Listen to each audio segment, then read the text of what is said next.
Good evening and welcome. Welcome to such a festive crowd. I'm Susan Galassi and I'm the Senior Curator at the Frick Collection.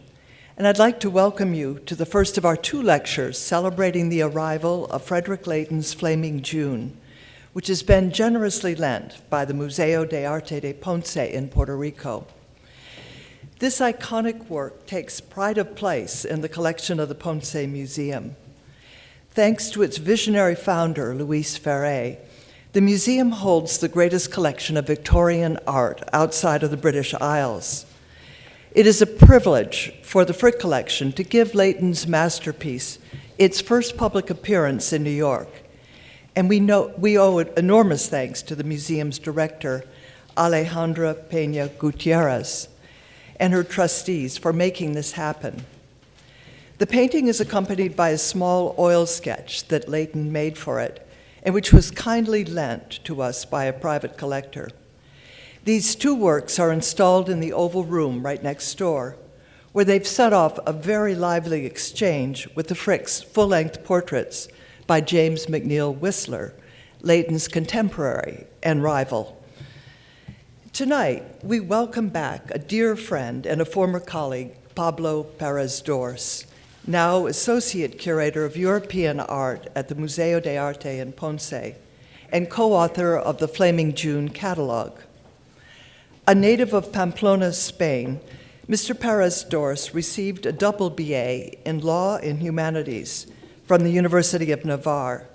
He went on to enroll in the PhD program in art history at Oxford, where he developed a specialization in 17th century Spanish painting, focusing on the relationship between sacred oratory and religious painting. He spent a brief period as a curatorial assistant and a Neil MacGregor Scholar in the National Inventory Research Project at the National Gallery in London, and then moved on to the Frick as the Andrew Mellon Curatorial Fellow from 2008 to 2010, contributing greatly to all of our programs in invaluable ways. During his tenure here, he organized a brilliant small exhibition, The King at War, Velázquez's Portrait of Philip IV. For this project, Mr. Pérez worked with Michael Gallagher, the Sherman Fairfield Chairman of Painting Conservation at the Metropolitan Museum, who carried out a technical analysis and treatment of the painting that brought to light a wealth of new information about the artist's painting process. Mr. Pérez also delved into a little explored chapter in the painting's history, its initial display in a Madrid church shortly after completion, and uncovered the political message that the portrait was intended to convey. Together, Mr. Gallagher and Mr. Pérez presented their findings in a co-authored article in the October 2010 issue of Burlington Magazine, which has made a lasting contribution to Velázquez studies. A follow-up article by Pablo Pérez and two scientists, Don Johnson and Richard Johnson, both from Cornell University, followed in 2012, also in the Burlington Magazine. On leaving the Frick, Pablo accepted a job as assistant curator at the Museo de Arte de Ponce and was soon promoted to associate curator. In the past 4 years, he's organized many exhibitions, from El Greco to Goya, masterpieces from the Prado Museum, to The Art of Empire, 3 centuries of British art, as well as shows on Gustave Doré and on Rubens' Magi Portraits. While organizing exhibitions, he's also carried out extensive research on the 50 Spanish paintings in the museum's collection for a catalog that he has nearly completed and is sure to be a model of its kind. We will have the Oval Room open for a viewing for a half hour after the talk. We hope everyone joins us there. And in the meantime, please give a very warm welcome back to our dear friend Pablo.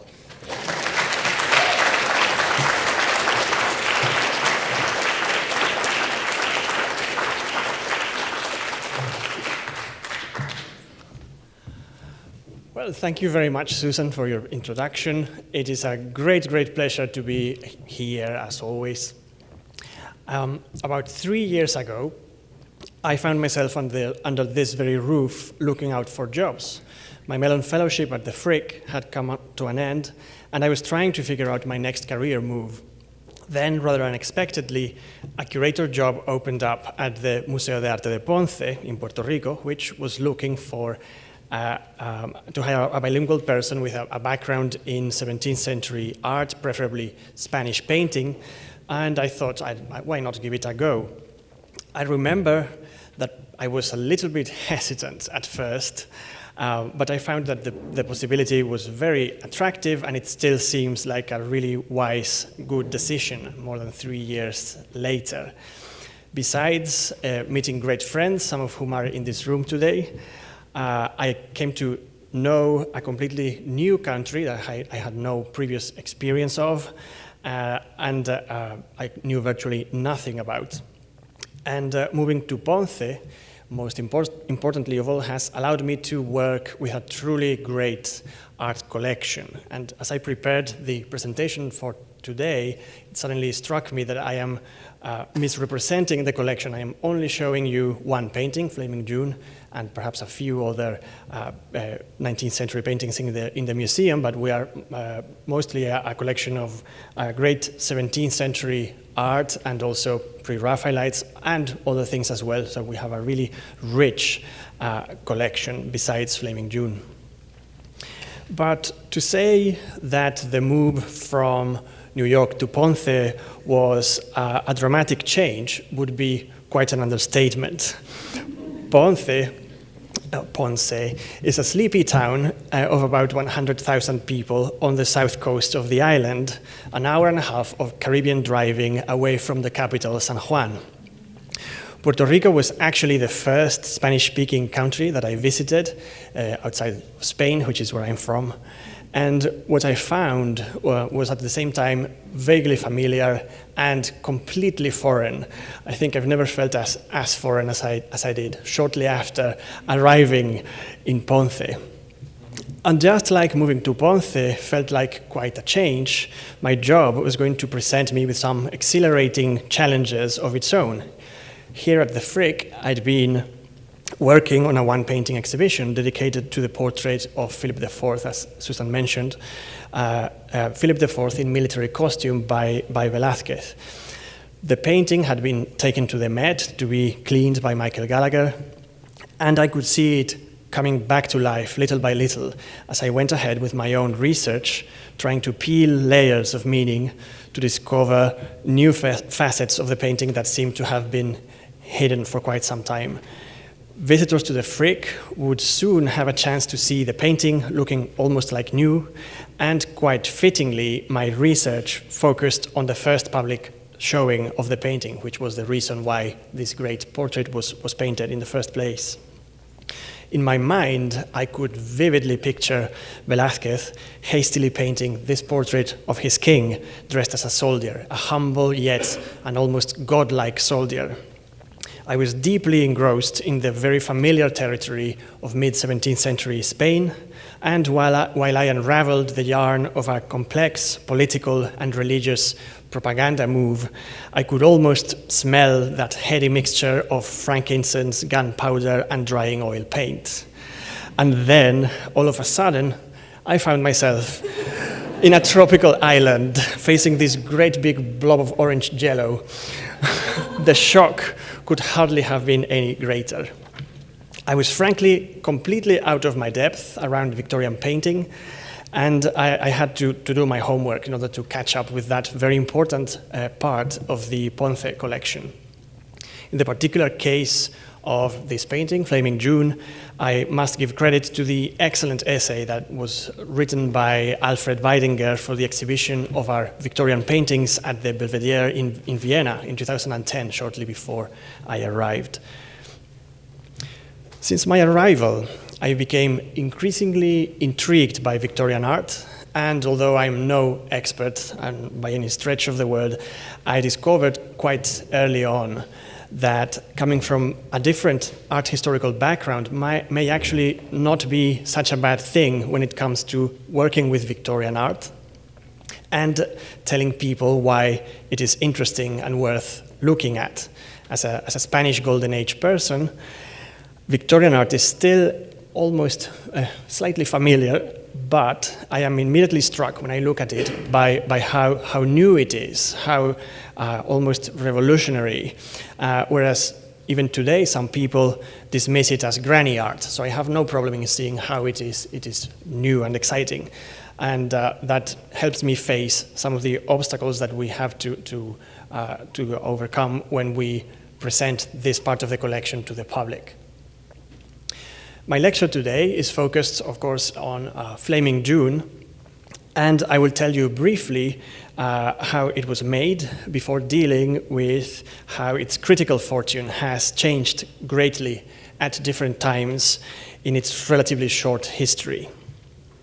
It is my goal to tell you how this painting is deceptively modern and very original too. And modernity and originality are two concepts that many of you wouldn't expect to hear in connection with Victorian art, but that will be the point of my lecture. So let's begin from the beginning. If we believe Lord Leighton, Flaming June was inspired by, I quote, a chance attitude of a wary model who had a peculiarly supple figure, end of quote. We cannot take this account at face value, as is often the case with Leighton, his art, and his writings. We know for sure that this can only be partially true, since the woman's pose in Flaming June is a conscious reference to one of Leighton's favorite works of art from the Renaissance, Michelangelo's Night at the Basilica of San Lorenzo in Florence. But Flaming June is also definitely based on a model drawn from life. This carte de visite bears an image of the Victorian starlet who is now best known for lending her face to Flaming June. She is the actress and model Ada Alice Pullen, better known by her stage name Dorothy Dean. Leighton and Dorothy Dean met in 1879 when she was just 20 years old and Leighton a confirmed bachelor at 49. Although an artist and model liaison is highly unlikely to have ever taken place, Leighton was clearly taken by Dorothy Dean's classical profile. This is a painting of her as Antigone, painted in 1882.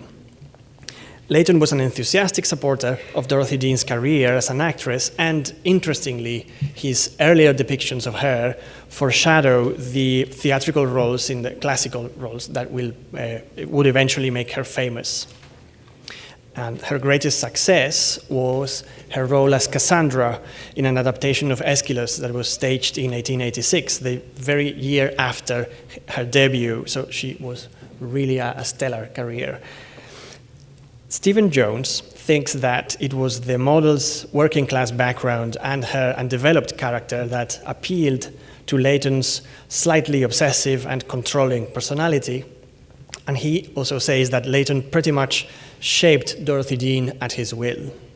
In fact, Jones goes on to suggest that the relationship between Leighton and Dorothy Dean may have inspired the characters of Eliza Doolittle and Professor Henry Higgins in George Bernard Shaw's famous play Pygmalion, which was later adapted for the screen as My Fair Lady, starring Audrey Hepburn and Rex Harrison, and that's a beautiful 1964 film. So there was something about the relationship between Dorothy Dean and Leighton that made George Bernard Shaw think of the classical character of Pygmalion, who fell in love with his own creation, his sculpture. As this painting suggests, much of Leighton's art reflects an interest in the classical world, from bodies and buildings that echo ancient models to the historical and mythological subjects shown in many of his paintings. However, as Martin Fitzpatrick Nichols has pointed out in an essay on Leighton's drawings and the classical world, defining how Leighton's work absorbs and interprets classical influence is a more complicated matter. While most of Leighton's paintings contain references to the classical world, his principal goal is what Christopher Newell calls the abstract evocation of mood in the form of a single female figure. rather than just an accurate, kind of archaeologically minded recreation of the Greco-Roman world. So Leighton's is a very personal take on the classical world, and Flaming June is a perfect example of that. Flaming June is also the result of a long and carefully planned creative process, as Susan Galassi shows in the essay she's written for the exhibition catalog. Here's a very small sample of the many drawings used by Leighton at different stages of the creative process. I won't discuss this part of the painting today, but I would like to show you a very recent and exciting discovery that was made it to the news last month. This is a hitherto unknown sketch of Flaming June's head, or rather Dorothy Dean's head, which has been found behind a bedroom door in an English country house and will come up for auction shortly. Besides the female figure, Leighton's other great tool to suggest a particular mood was landscape, which for him had also a charge of classical associations. Leighton was an indefatigable traveler who visited Italy, the Greek islands, Turkey, Egypt, Spain, and the north of Africa. So he traveled all around the Mediterranean.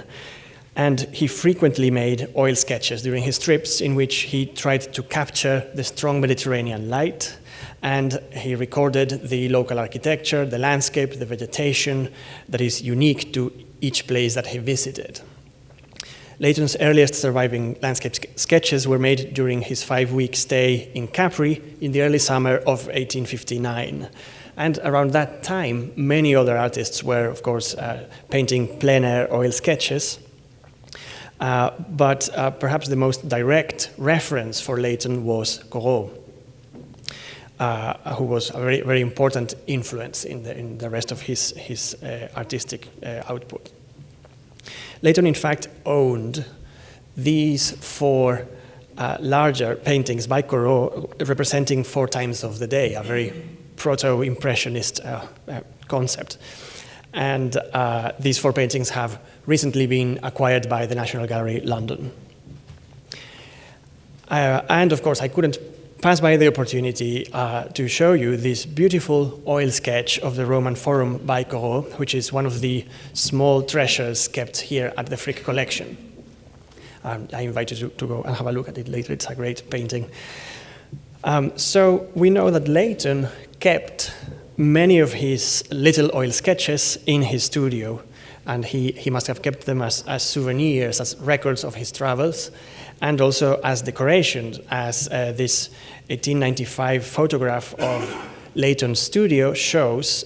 Besides Flaming June in its frame, a few of these beautiful oil sketches, and this is another view with even more hung beautifully together. But perhaps besides keeping them as souvenirs and decoration, Leighton also used these sketches as part of his creative processes towards painting large-scale oil paintings. This one in particular was made during a trip to the Greek islands in 1867, and it records the shimmering sea across the bay on the island of Rhodes.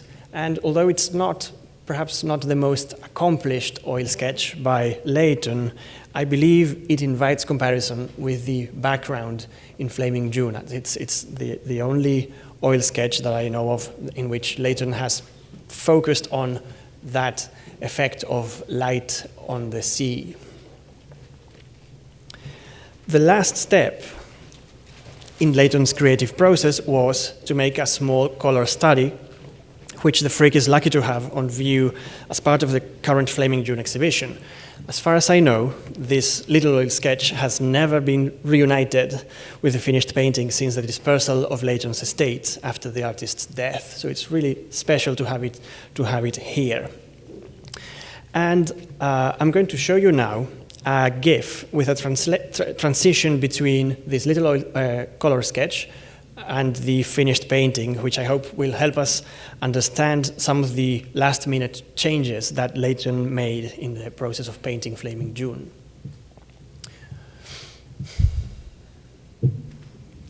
So, the first thing that I want you to notice is that the artist eliminated or altered two potentially distracting details in the background.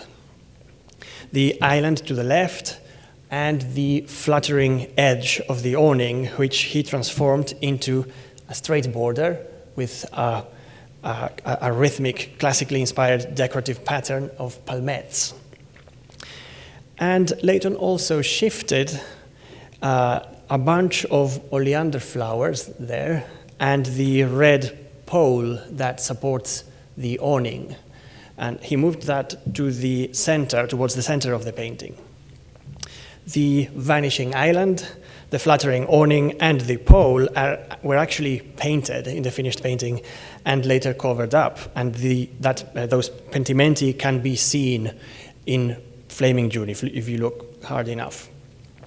The animation also shows us how that Leighton slightly altered the position of Flaming June's left leg and arm. From the more three-dimensional and seemingly more relaxed configuration in the sketch to the flatter and more contrived-looking final pose. And I think this fits in very nicely with Susan Galassi's interpretation of the creative process as seen through the preparatory sketches.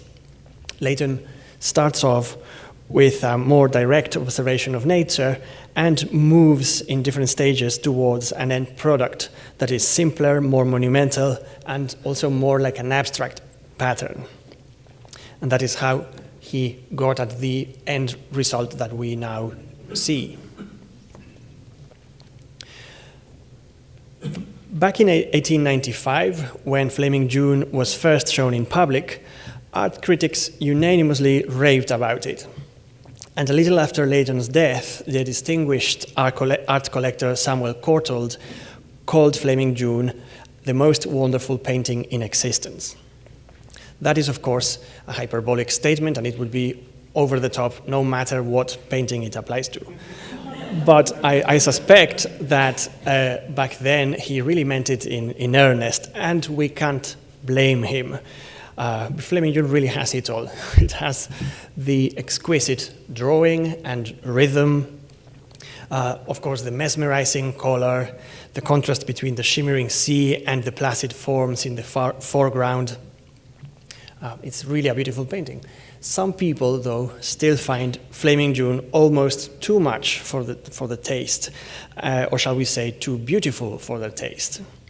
We have been told to dismiss art that is beautiful in a way that comes across as easy. I will try to explain how this aesthetic prejudice came about and how Flaming June's apparent simplicity is really anything but easy. The first owners of Flaming June were Mr. and Mrs. James Watney, a friend of Leighton's, who put together a superb collection of art.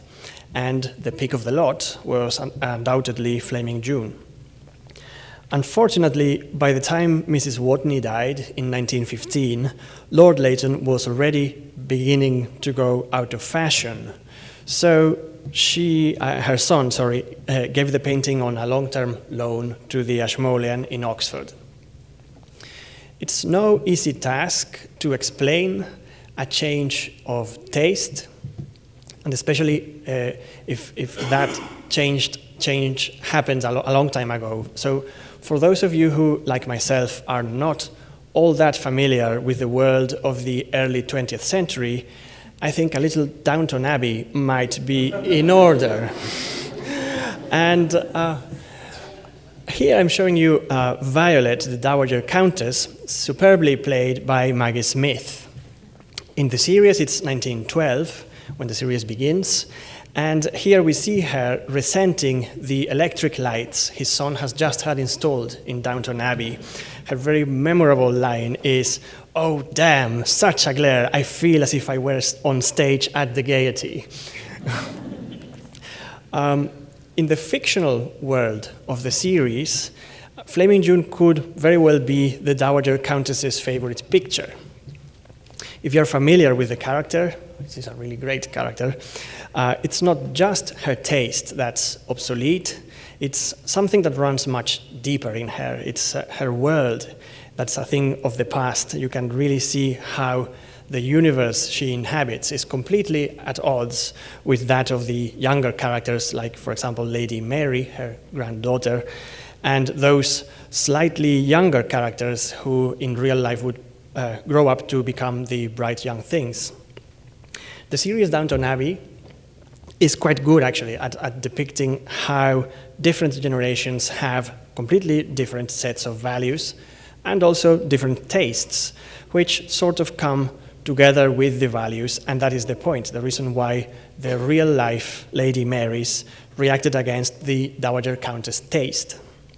Leighton had been a member of the Royal Academy of Arts from 1868 and its president from 1878 until his death in 1896.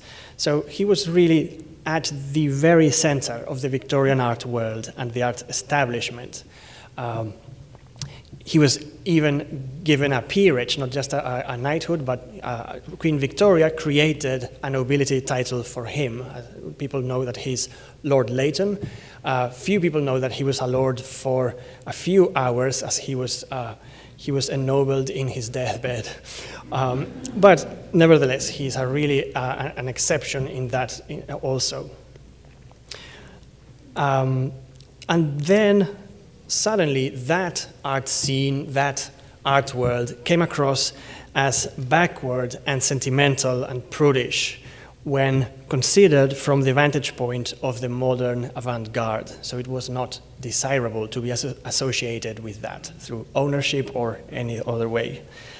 And by the way, I brought in Downton Abbey to make a point and because it's fun, but also I think it's quite interesting that TV series are such a phenomenon, a cultural phenomenon now, and several of them are set in the Victorian period or the early 20th century. There is the Downton Abbey, the Nick, and several others. And I think that shows that the huge success of these series shows that there is an interest now in this particular period in history, and perhaps we as museums could take advantage of that. So expect lots of Williamsburg beardy types. It may be surprising to realize how quickly was the transition between Flaming June being called the most wonderful painting in existence to being quite literally thrown aside. The painting disappeared from sight around 1930 when a member of the Wharton family, the one who had given it to the Ashmolean, died, and his heirs reclaimed the painting back, probably to realize that it was worth next to nothing. At any rate, the middle decades of the 20th century marked a historical low in the appreciation of all things Victorian. So it is perhaps fitting that we don't really know what the Wharton family did with Flaming June, or if anyone looked at the painting during that time. What we do know is that the painting finally resurfaced in the early 1960s when it was found boarded up behind a fake mantelpiece panel in a house in the outskirts of London. So that's really another lovely story of discovery. And it's also the proof that, a confirmation that Leighton had fallen from into artistic oblivion completely by then. The writer James Hamilton Patterson put it very lucidly in Gerontius, his 1989 novel about the composer Sir Edward Elgar's trip to Brazil in 1923. The main character in the novel reflects on how a whole era has been distorted in public imagination and turned into something it wasn't. He calls it, I quote, "Another of the war's abominable mischiefs. Not only had it ruined the world after it, but it had falsified the one before." Thus, for example, when another composer, the young Andrew Lloyd Webber, requested money to buy Flaming June, his grandmother's famous answer was, "I will not have Victorian junk in my flat." Our painting had become too beautiful, almost too beautiful in an embarrassing way. Flaming June would eventually go to a different buyer who could recognize a prejudice for what it was, and that person was, of course, Mr. Luis Alberto Ferré, the founder of the Museo d'Arte de Ponce, in the middle of the picture. Ferré made a few impulsive acquisitions on occasion, but he also had two art historical and curatorial advisors, Professor Julius Held, the great Rubens scholar who needs no introduction, to the right, and Dr. René Taylor, a younger British Hispanist. Held was based in New York and taught at NYU and Barnard College. He was Mr. Ferré's earliest advisor, and he's the one who gave him the first general guidelines about what he should and shouldn't buy for his newly founded museum. Taylor, to the left, had landed a lecturer job at the University of Granada after working as a spy during Second World War. And from Spain, he moved to Ponce in 1961 to become the first curator of the museum and later the first director. Held and Taylor had sometimes wildly different interests and personalities, and although they respected each other, their relationship was not always a smooth one. Nevertheless, they did see eye to eye regarding 19th century art, and basically their attitude to anything after the most severe neoclassical art of the earlier part of the century was rather snooty. Held and Taylor joined forces to tease Ferré, albeit gently, whenever he would buy 19th century paintings of the wrong sort. For example, in 1985, Held wrote to Taylor about this painting by Henner. I quote, "I am sure I have never seen it, and I hope it will never be shown publicly. Damn it, 3 Henners are 3 too many, but I'd accept Fabiola because she's the patron saint of the current Queen of Belgium." So you see, well, Held and Taylor's opinion of Leighton's Flaming June was probably not as low vis-a-vis what they thought of Henner, but it is telling that in his 1984 catalogue, René Taylor dispenses with Flaming June very hastily in only 3 sentences. On another occasion, Taylor responded to criticism from Held by writing a long memo justifying to Mr. Ferré that paintings in the collection by artists such as Gustave Doré are not great art, but they are great for the collection. They are good for Ponce because they tell a story, people like them, etc. These rather patronizing comments pretty much summarize Held and Taylor's distaste of 19th century art and make it easier for us to understand the extent of Ferré's involvement in developing that part of the collection. I can safely assume that, except for the French painting experts in this room, few of you will have heard of the painter Josef Mejia. Writing to Held from London in the summer of 1963, Ferré goes on and on about his acquisition of this beautiful painting by Vien and reports only in passing that he has also bought a beautiful painting by Leighton, the late president of the Royal Academy, he says. It is possible that I am reading between the lines too much here, but I would say that Ferré's very brief remark about Flaming June and Leighton being the late president of the Royal Academy sound almost apologetic, or at least as apologetic as a future governor of Puerto Rico could sound. Ferré had hired Held and Taylor for their art historical expertise, and it must have taken a great deal of courage for him to stand up and not to be shamed into disliking paintings like Flaming June. Attitudes towards Victorian art have slowly changed. They slowly started to change thanks in part to the vision of a few gallerists, such as Jeremy Stephen Maas, who is the man who sold Flaming June to Ferré. Little by little, Victorian artists came to be taken seriously again in academia in the late 1970s, and later in the museum world, about a decade later, from the late 1980s onwards. Frederic Leighton's works are now displayed in museums around the world, and Flaming June is undoubtedly his best-known creation, and perhaps the best-known Victorian painting. But the painting's renowned popularity does not mean that it is an easy painting, nor that it is universally loved.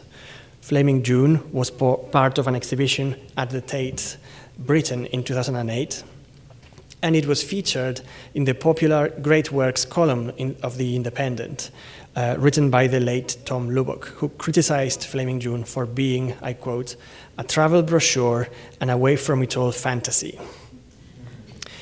The reviewer seemed sort of irritated by the fact that Flaming June inhabits a fussy middle ground between detail and idealization. He calls it a thoroughly evasive bit of work.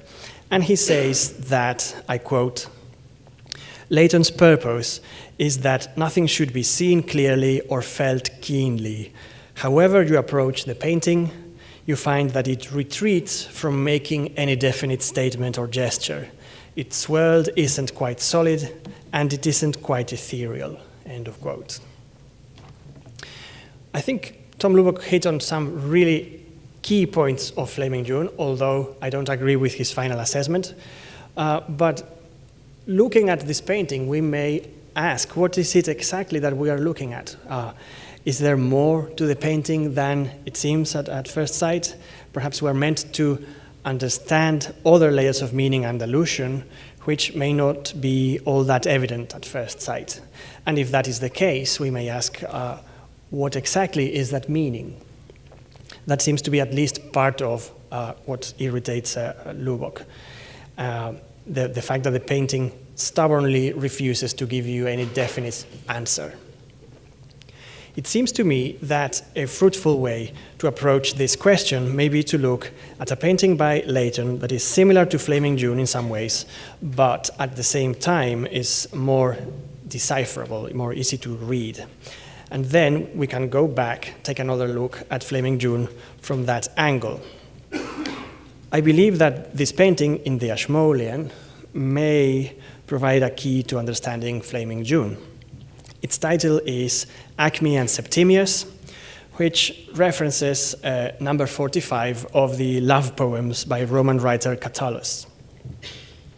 Leighton's envisioning of the scene has a vaguely antique atmosphere, although, of course, the painter skips over Catullus's racy innuendo.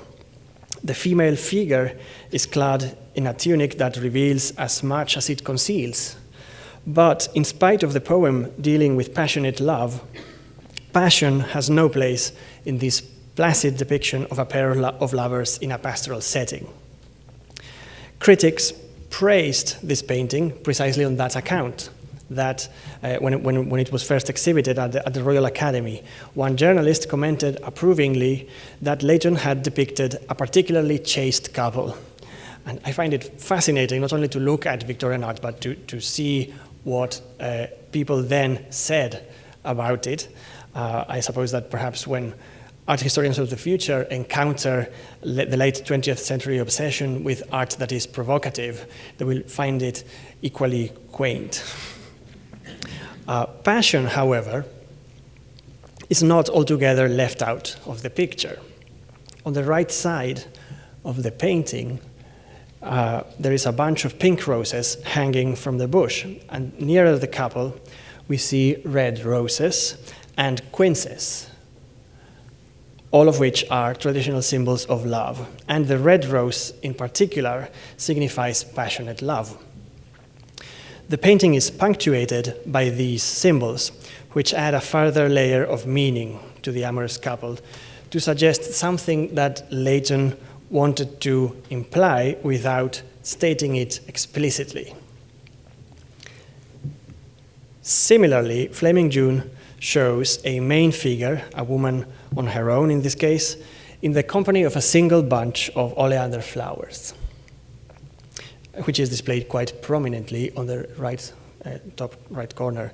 So if visually a parallel can be traced between the two paintings, could it be possible that Leighton wanted Flaming June to convey meaning in a similar way?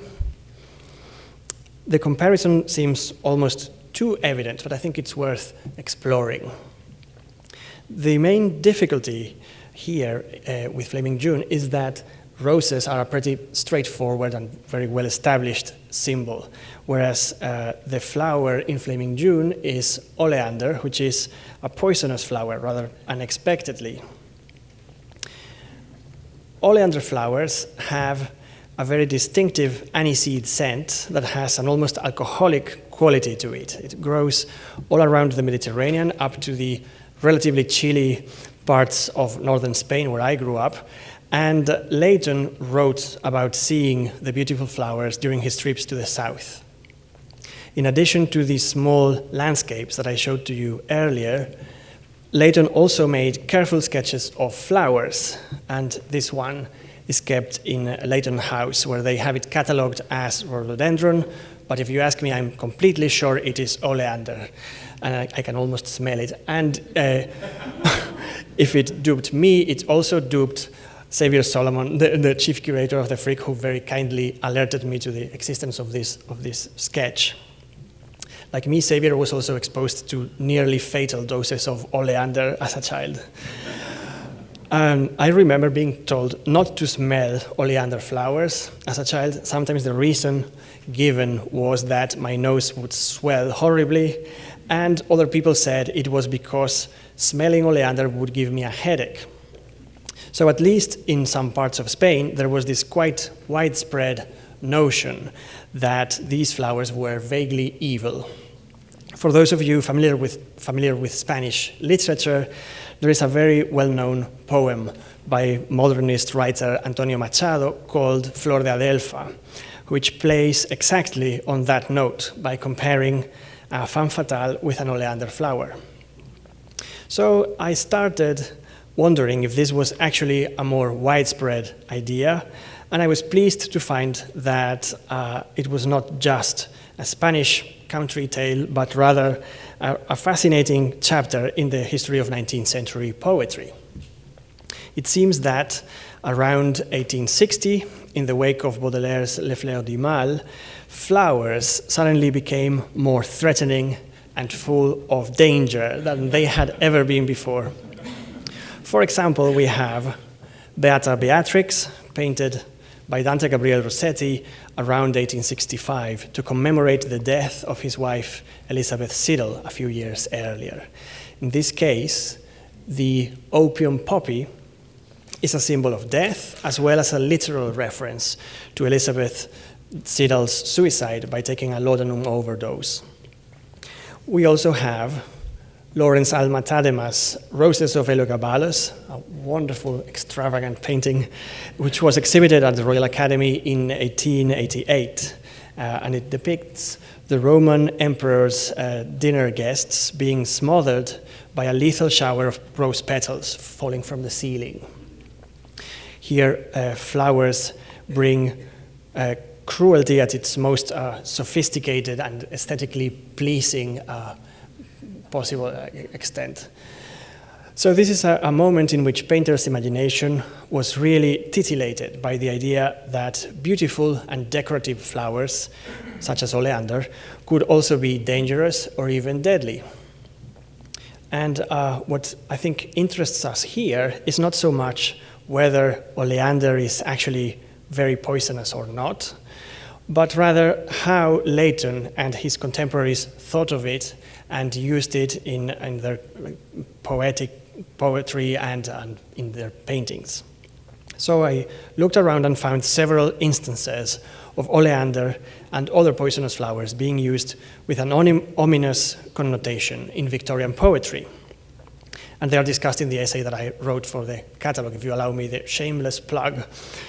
I will mention only one example found in the 1862 poem Modern Love by George Meredith, a poem that Leighton must certainly have known, since he was good friends with Meredith. The second stanza, after the poem builds up to a climax, deals with the man's doomed attraction to his unfaithful lover. And it says, "But oh, the bitter taste her beauty had. He sickened as that breath of poison flowers. A languid humor stole away the hours." Oleander is also prominently displayed in another painting by Lord Leighton's friend, Alma-Tadema, titled Unconscious Rivals. The two figures here are probably Roman courtesans, and the pensive brunette is clearly up to no good as she offers her rival a seemingly innocent present. The oleander flowers in Flaming June are, as it seems, an allusion to death, in the same way as the roses in Acme and Septimius are a coded reference to love and passion. Perhaps then, the funeral note is meant to color our perception of the painting. And this is an interesting topic that Kenneth Bendiner has written extensively about. He argued that Leighton was very much aware of his imminent death during the last 2 years of his life. And he suggests that this apprehension is reflected in his last works. It's like a last song of the swan. It should be remembered that when Leighton painted Flaming June, he was prematurely fragile. He suffered from an acute case of angina pectoris, which is a heart condition that would make him feel almost as if he was having a stroke pretty much every day. So it is a very fine line, I think, we are treading here between trying to understand the painting and the circumstances in which it was painted, and perhaps over-interpreting, but I think we can still count on the fact that Leighton was ill as a factor in a painting such as Flaming June. In Acme and Septimius, Leighton showed us a very chaste couple, but he also presented us with a bouquet of flowers to hint with great subtlety at something wilder and less fit for polite company. In Flaming June, we see a beautiful woman immersed in the languid humor of summer afternoon. But included in the picture is also a coded allusion to danger and death. This ultimately brings the ingredient of the uncanny, an aesthetic concept that Freud had defined a few years before Leighton painted Flaming June, as the tension resulting from the inability to tell if something or someone is alive or dead. But then we look back at Flaming June, and she can't possibly be dead. She's just taking a nap in a beautiful but awkward posture. And perhaps she will wake up with a sullen nose. But the painting definitely leaves us with many questions, but none of them are answered. Tom Lubbock disliked this open-endedness, but in my opinion, it makes Flaming June all the more fascinating. It compels us to go back to the painting and look at it again. Although I don't necessarily agree with Tom Lubbock's conclusions, he was spot on in pointing out that indetermination, since it's part of what makes Flaming June a great painting. And proof that Flaming June was perhaps designed to stimulate the imagination open-endedly comes from the fact that other specialists have a completely different take on the matter. To mention just one specialist who is as immersed in the world of Flaming June as Kenneth Bendiner, Daniel Rubens, the curator at Leighton House, who will lecture here later during the exhibition, he has written about Flaming June as a sun worshipper's painting. And he sees it as a reflection of Leighton's interest in Roman religion. So there you are. There, the discussion is far from being settled, and I think it's great that we keep interrogating this painting and being fascinated by it such a long time afterwards. So to wrap up, I'll leave you with a quick note on what has happened to Flaming June since she came to Puerto Rico, and how people see it right now in the age of the hashtag. Visitors to the Museo de Arte de Ponce often ask two unusual questions about this painting, and I quite like to read the visitor's book and see what they have to say. And the first question is this the real one? Is this the original? I believe This question reflects the fact that Flaming June must be one of the most reproduced and bastardized paintings in existence. There are Flaming June umbrellas, Flaming June nail files. There are really ugly copies of the painting and reproductions almost everywhere, and I'll spare you the whole back tattoos. But I think this question also is also mixed with a natural disbelief that such a superb piece of Victorian art should have found its way to such an unlikely place as Puerto Rico that had no connections with Britain at all during its history. So it is sort of exotic in many ways to find a collection of Pre-Raphaelite and Victorian art in a former Spanish colony, Puerto Rico, now an American territory. The second strange question, and my favorite, that is often asked about Flaming June is that the sunset near Rincon? And this, I think, reflects the fact that some people encounter Flaming June in Puerto Rico, in the Caribbean, and it's just natural. They assume that it must be a depiction of the Caribbean. But there is a deeper truth than that. If you go to your typical tourist shop in Puerto Rico, among the plastic tree frogs and the sunscreen, you will also find various representations of Flaming June with the Puerto Rican flag. On the one hand, it is easy to scoff at such debasements of a great work of art, and some of them are really appalling, but on the other hand, if you think about it, it is quite remarkable that when people look at Flaming June, they see their own country, they see Puerto Rico.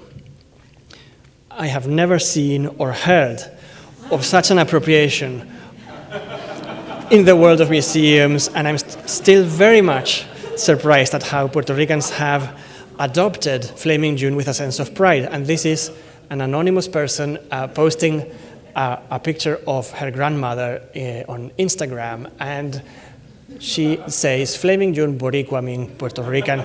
So you see, it has become a bit of a national icon, weirdly but fascinatingly.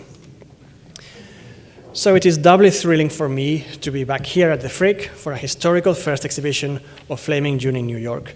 The Frick's oval room provides a really perfect setting for the painting, and this is a great opportunity for many people to come and look at this intriguing, elusive, and beautiful Victorian masterpiece.